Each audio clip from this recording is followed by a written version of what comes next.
Good afternoon mga katropa. Nandito na po tayo sa panibagong vlog, ang lead machine.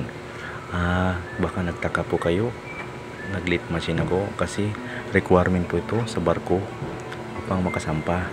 Kahit basic training lang para lang matuto.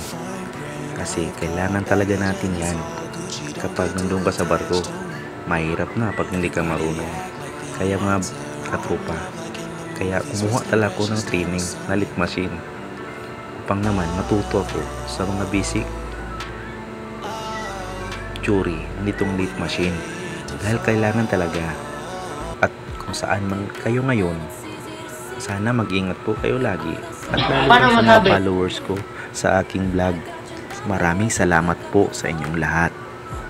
A few moments later.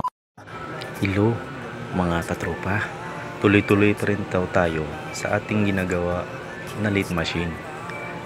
At sa nakikita nyong video, hinahands on ko po ang lead machine para matuto pa ako kung paano to i-hands on, kasi beginners pa lang tayo.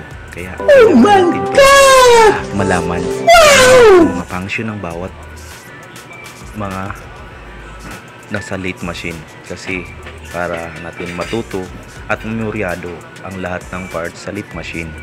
O baka nagtaka kayo, meron akong kasama maglilinis kasi meron na siyang alam sa lead machine, kaya siya nauna pagkatapos sa lead machine. Kaya uuwi na rin siya kasi tapos na siya. Ako hanggang matuto ako, kahit magabi na ako uwi, basta lang matuto ako kung paano ang mga basic training sa isang lead machine o isang turno na gagawaan ko.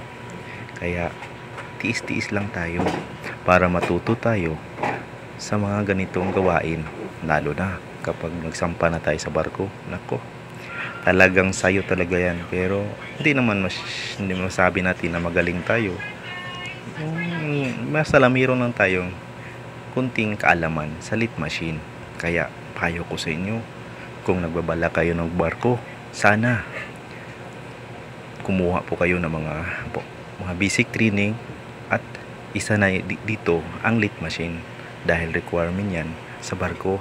Kaya maraming salamat mga katropa. Good luck. Hanggang dito na lang po ang vlog ko. Digito The Explorer Vlog.